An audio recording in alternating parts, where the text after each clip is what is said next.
Hey guys, I just wanted to show you guys a comparison between the iPhone 5s all the way down to the 2G. Now I have done a video like this last year with the release of the original iPhone 5 and I really liked this, so here we go. Now in advance I do apologize for the number of hands on the screen. I had to get some people to help me with this.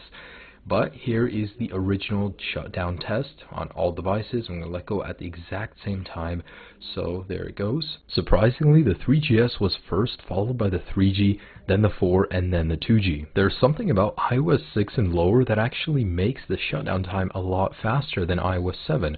Although all devices on iOS 7 shut down at the exact same time, which makes me think, what did they change? And in a second here, they should all be turning off at the exact same time. Now, while performing the boot up test, I just want to let you guys know it's important to notice that from the 5S and to the 2G, there's a massive difference in processing power and RAM, obviously.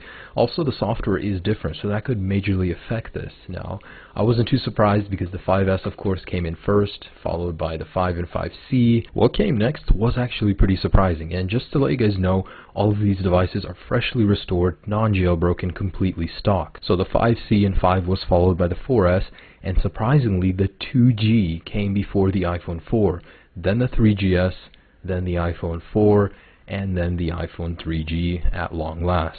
That was actually really surprising for me to see because these are all running the latest firmwares, and the 2G is obviously not as powerful as the 4.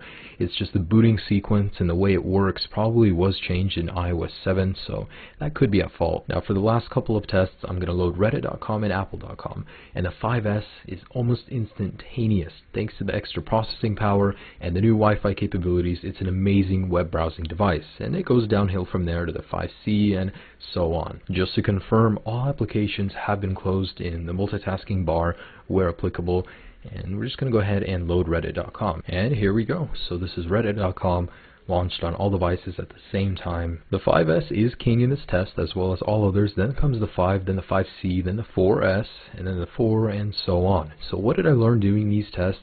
I learned that the amount of processing power is greater, of course, as the generation goes on, but it's marginally less noticeable the higher you go. So if you have a 5, I wouldn't really recommend upgrading to a 5S just based on the fact that you want an extra little bit of power because it has an amazing amount of power as it is. If you're always upgrading to the latest and greatest just based on that little spike in power, you know, this video I just showed you guys that it isn't even that noticeable in your day-to-day use. So these videos I always enjoy making, guys. I really hope you guys liked it as well. Have a great day, guys. Peace.